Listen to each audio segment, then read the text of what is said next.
Now, it's tempting to focus, as many noble lords have, on the situation in Palestine now, the hideous human suffering in the Gaza Strip, the terrible circumstances of the Israeli hostages, the invention of a new acronym, WCNSF, Wounded Child, No Surviving Family.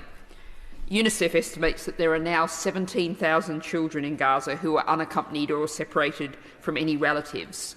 That is about 1% of the entire population. Yet still, we sell arms to the Israeli government. But the topic of today's debate is a broad one, the UK's position on foreign affairs.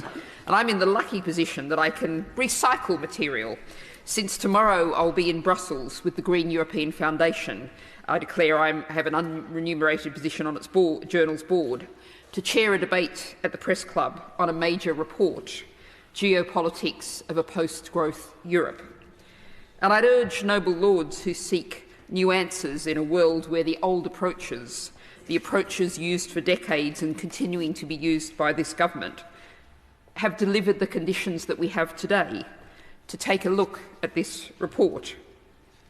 Now, many will be pleased to note that in the introductory essay, Dutch Green Left analyst Richard Wouters concludes the EU should keep the EU close and underline that the door is open for re-entry. EU membership offers the closest form of alliance, Mr Wouters rightly says. But in terms of our relationship with the nations of the Global South, a growing, still relatively young part of the global population, as our lands are the opposite, the important point is made that it pays for them to sit on the fence, to play off the US, the EU, China, and I'll add in the UK, against each other to secure trade, aid, investment, even security protection.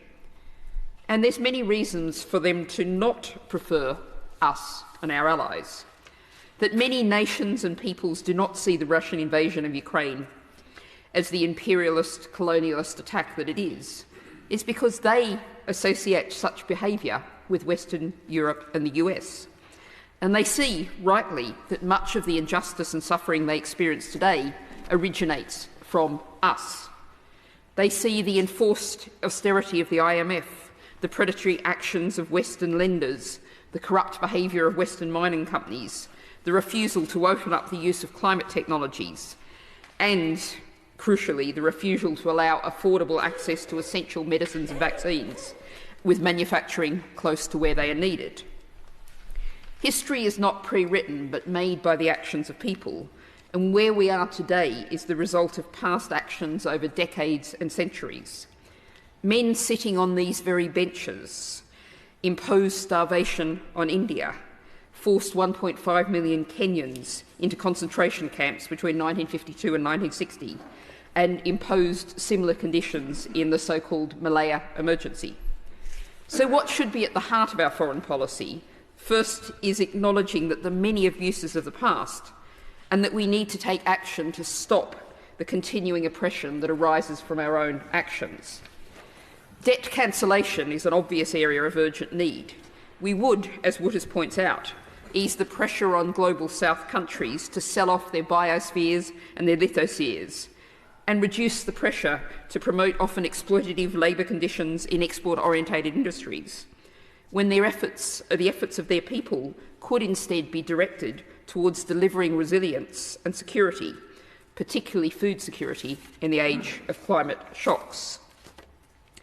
Now, I want to finish with a reflection on normative power, the power to export one's values as an integral part of geopolitics, and how living up to those values is actually crucial to being able to use that power for constructive good.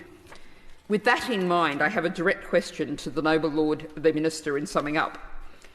As Prime Minister in 2015, you made a public call for the halting of the planned execution of child defendant Ali Mohammed al-Nimr in Saudi Arabia.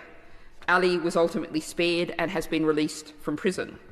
There are at least 3 child defendants now in Saudi Arabia, despite its promises to stop sentencing child defendants to death.